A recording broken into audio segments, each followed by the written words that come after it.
University మంచి భవిష్యత్తు కోసం తెలుగు విద్యార్థులు ఇష్టపడే యూనివర్సిటీ. కాల్ 9059052378 9059052379. నమస్కారం, వెల్కమ్ టు ఐ డ్రీమ్. ధర్మ మార్గం విత్ విజిత కార్యక్రమానికి స్వాగతం.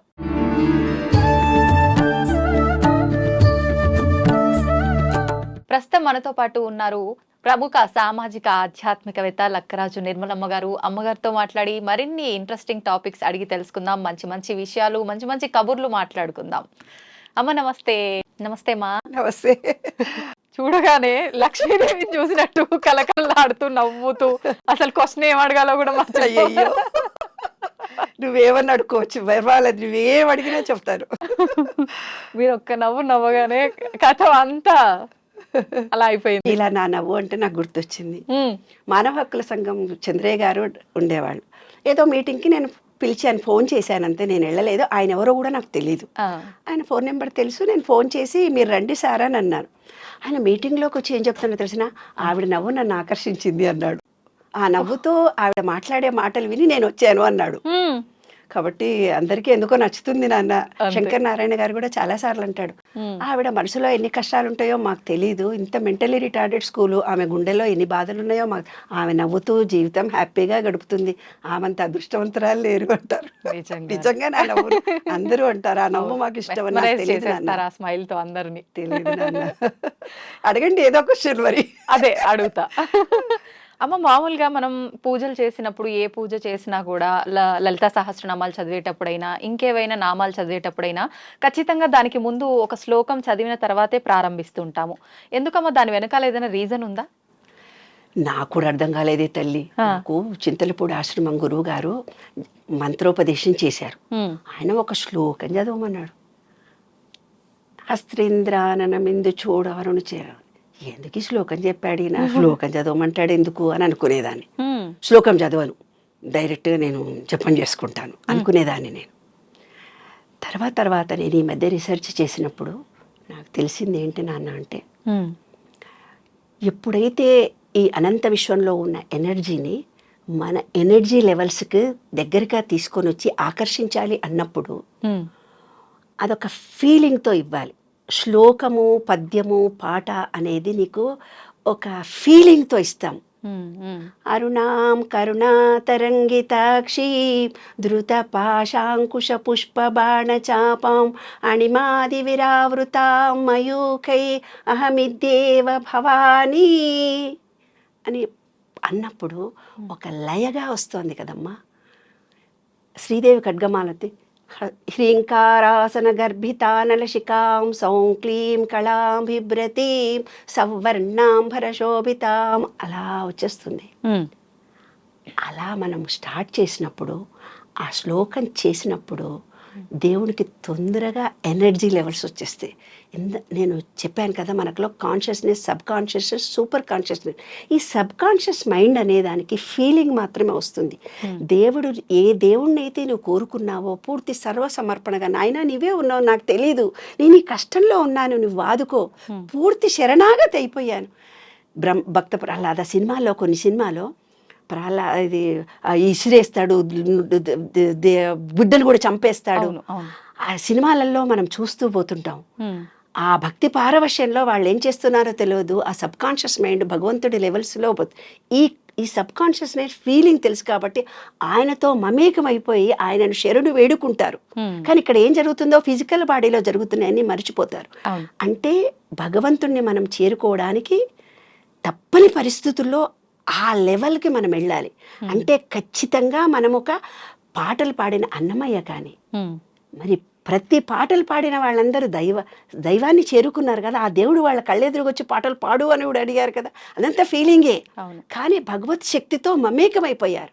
నేను చెప్పాను, ఒక ఎనర్జీ, ఆ ఎనర్జీ లెవెల్కి మన సబ్ కాన్షియస్ మైండ్ వెళ్ళి నువ్వు ఏ రూపంలో ఉన్నా ఆ సబ్ కాన్షియస్ మైండ్కు ఫీలింగ్ తెలుసు. ఒక ఉదాహరణ చెప్తాను నాన్న, నీకు అర్థం కాకపోతే ఇంకొక చిన్న ఉదాహరణ చెప్తా. అలాగేమ్మా.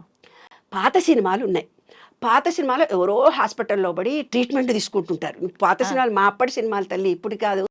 పాత సినిమాల్లో ప్రతిదీ అక్కడ ట్రీట్మెంట్ తీసుకుంటూ ఉంటాడు, అక్కడెక్కడో యుద్ధం చేస్తుంటాడు, అక్కడేదో పడిపోయి అన్కాన్షియస్ ఈడ దేవుడి పాదాలు పట్టుకొని ఓ అని ఒక శ్లోకం పెట్టి పాటలు పాడుతూ ఉండేది.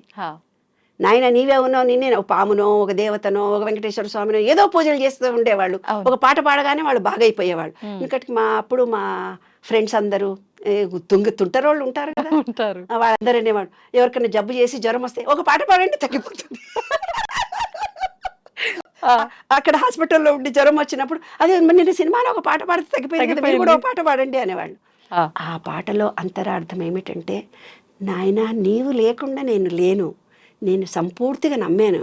నా కొడుకో నా భార్యో నా భర్తో నా బిడ్డో నా కుక్క పిల్లనో నాకు కోరుకున్న ఒక మనిషి కష్టాల్లో ఉన్నాడు, తప్పనిసరిగా నువ్వు చేరు అని ఒక ఫీలింగ్తో, ఎప్పుడైతే మన సబ్ కాన్షియస్ మైండ్ ఫీలింగ్తో చెబుతుందో ఆ కోరిక తీరుతుంది నాన్న. అందుకనే శ్లోకం పెట్టారు.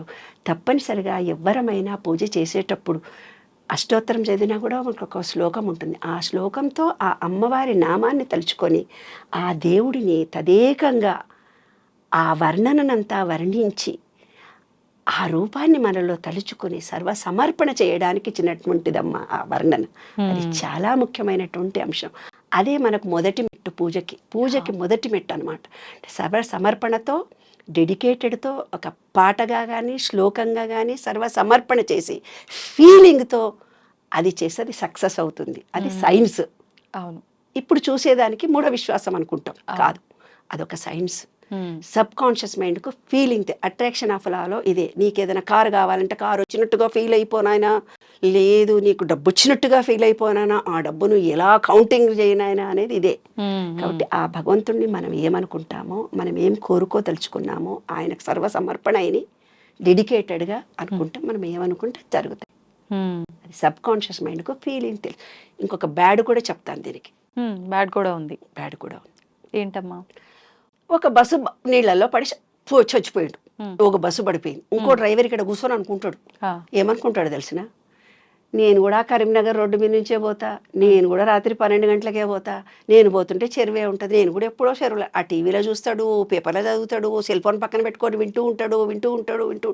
సాయంత్రం పోతాడు, బస్సు స్టార్ట్ చేస్తాడు, అప్పటికే తాగుంటాడు, పోతే డైరెక్ట్గా చెరువులకే తీసుకెళ్ళిపోతాడు. ఎందుకు? ఫీలింగ్ పొద్దుటే ఆ నెగటివ్ వేవ్స్ విశ్వంలో ఉన్నాయి. ఇతను ఏం చేశాడు, ఆ నెగటివ్ థాట్స్ తోటే వెళ్ళాడు, అవి ఇతన్ని ఆకర్షించాయి. డైరెక్ట్గా నీ సబ్ కాన్షియస్ మైండ్కు నువ్వు మంచా చెడా నీవు ఫీలింగ్ మాత్రమే అర్థం చేసుకుంటుంది అది. దాంతో అతను డైరెక్ట్గా, ఇంజనీరింగ్ కాలేజీ పిల్లలు నన్ను ఎప్పుడు ఇదే అడుగుతారు, ఒక హత్య కేసు మానహత్య జరిగినప్పుడు జరిగింది, ఒక కులం హత్య అక్కడెక్కడ జరిగింది, ఇక్కడ ఇంకోటి జరిగింది, ఒక బస్సు పడంగానే ఇంకోటి జరుగుతుంది, ఎందుకు అని. ఇదే అనమాట సబ్ కాన్షియస్ మైండ్కు ఫీలింగ్ తెలుసు. అందుకనే కొంతమంది అమ్మలు చాలామంది టైంపాస్గా కూర్చొని టీవీ చూస్తుంటారు, మధ్యాహ్నం అంతా కూర్చొని ఏదో సీరియల్ చూసింటారు. సీరియల్ చూసినాక ఒక అడ్వర్టైజ్మెంట్ వస్తుంది, నీ కాళ్ళు నొప్పులు అవుతాయి, నీవు యంత్రం కట్టుకుంటే బాగా అవుతుంది, ఏవో అడ్వర్టైజ్మెంట్లు వస్తుంటాయి కదా. అమ్మో నాకు కూడా కాళ్ళ నొప్పులు వస్తాయి, డాక్టర్ దగ్గర పోవాలి, కాళ్ళ నొప్పులు వచ్చినాయి అనుకుంటా ఆ రోజంతా తిరుగుతుంది. తీరా ఆమెకు అనుకోకుండా కాళ్ళు నొప్పులే వస్తే అటువంటి డాక్టర్ దగ్గరికే వెళ్తారు. అదే టైం పాస్ కూర్చొని టీవీ చూసినందుకు ఆ అడ్వర్టైజ్మెంట్ ఆమె మనసులో సబ్ కాన్షియస్ మైండ్ లో రికార్డ్ అయినందుకు అది జరుగుతుంది.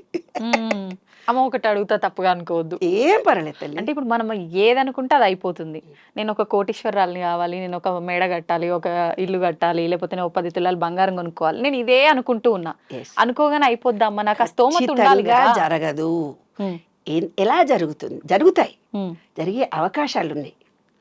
ఇప్పుడు నువ్వేమనుకున్నావు, ఒక పెద్ద ఇల్లు కావాలనుకున్నావు, ₹1 కోటి కావాలనుకున్నాం, నీ ఇద్దరం అనుకుందాం, నేను ₹1 కోటి కావాలనుకున్నా, నాకు కూడా వచ్చేసారు, మీరు కూడా అనుకున్నాం. ఇది ఎలా తెలిసిన, నిన్న ఒక వాకింగ్లో ఒక ఆయన నాకు కనపడ్డాడు. నేను విశ్వనియమాల మీద నేను చేశాను, ఏదనుకుంటే జరుగుతుంది అని అన్నాను నేను. అంటే ఆయన ఇమీడియట్గా మా ఇంటికి వచ్చాడు. అమ్మ పుస్తకం తీసుకున్నాను నేను, మీ ఇంటికి వస్తున్నా, మీరున్నావా, ఓయూకి వచ్చావా వాకింగ్ అని అడిగాడు. రాలేదండి, వాళ్ళు ఇప్పుడే వాకింగ్ నుంచి ఇంటికి వచ్చాను అని. అయితే నేను ఇంటికి వస్తున్నానమ్మా అన్నాడు. ఒక పుస్తకం నా చేతిలో పెట్టాడు, ఆయన పేరు చెప్పకూడదు, హీఈస్ పాపులర్ ఫిగర్. ఆ పుస్తకం నా చేతిలో పెట్టిన తర్వాత మీరు ఏమనుకుంటే జరుగుతుందండి ఇవాళ అని అన్నాను. మా ఆయన ఇద్దరి నవ్వి, ఆయనకు ₹1,00,000 అప్పైనట్టు అప్పు తీరాలని అన్నాడు. తీరిపోతుందండి సాయంత్రం. ఎట్లా తిడతాయమ్మా అన్నాడు ఆయన. అయిపోయి నువ్వు కాదంటివి విశ్వం రికార్డ్ అయిపోయింది.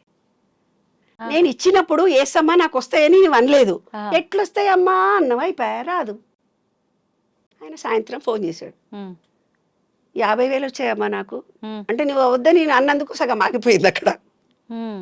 కాబట్టి ఏ కోరికనన్నా నువ్వు కోరినప్పుడు ఎప్పుడో నీవు అనుకుంటావు నాకు వచ్చేదా చచ్చేదా, ఇది అనుకుంటే జరుగుతుందా, అంత డబ్బు నా దగ్గర ఎక్కడిది, ఎలా వస్తుంది, పోనీ డబ్బులు వస్తే కష్టాలు వస్తాయి, దాంతోటే గొడవలు అవుతాయి, ఇలాంటి పిచ్చి పిచ్చి నమ్మకాలు నీలో ఉన్నాయి. కాబట్టి నువ్వు కోరుకున్నావు, దాని వెనక బ్యాడింతుంది, చాటంతుంది, పూసల దండ అంతే.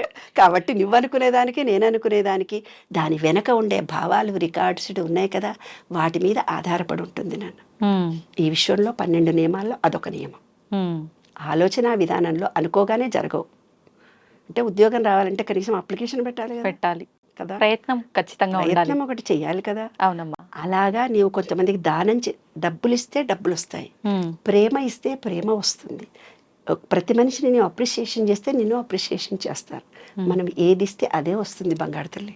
మనం అనుకున్నవన్నీ జరగాలంటే జరగకపోవడానికి కారణాలు మనం ఏర్పరచుకున్న భావాలు, మనం ఏర్పరచుకున్న నమ్మకాలు. ఉద్యోగం వస్తుంది పోనా నేను ఈ హెల్ప్ ఎట్లొస్తుంది అంటే అక్కడే కూర్చొని ఎందుకు ఆ మాట అన్నావో చెప్పనా, అది నీ తప్పు కూడా కాదు.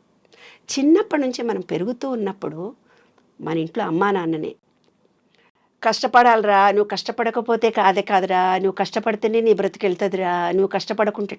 అదే ఐఏఎస్ ఆఫీసర్ ఇంట్లో పిల్లల్ని ఏమంటాడు తెలిసిన, మేమందరం ఐఏఎస్ అయినా నువ్వు కూడా ఐఏఎస్ అయిపోతావు అంటే వాడు నిజంగా ఐఏఎస్ అవుతాడు. ఎందుకు వాడు సబ్కాన్షియస్ మైండ్లో నేను ఐఏఎస్ అవుతానన్న ఫీలింగ్ చిన్నప్పటి నుంచి పడ్డది.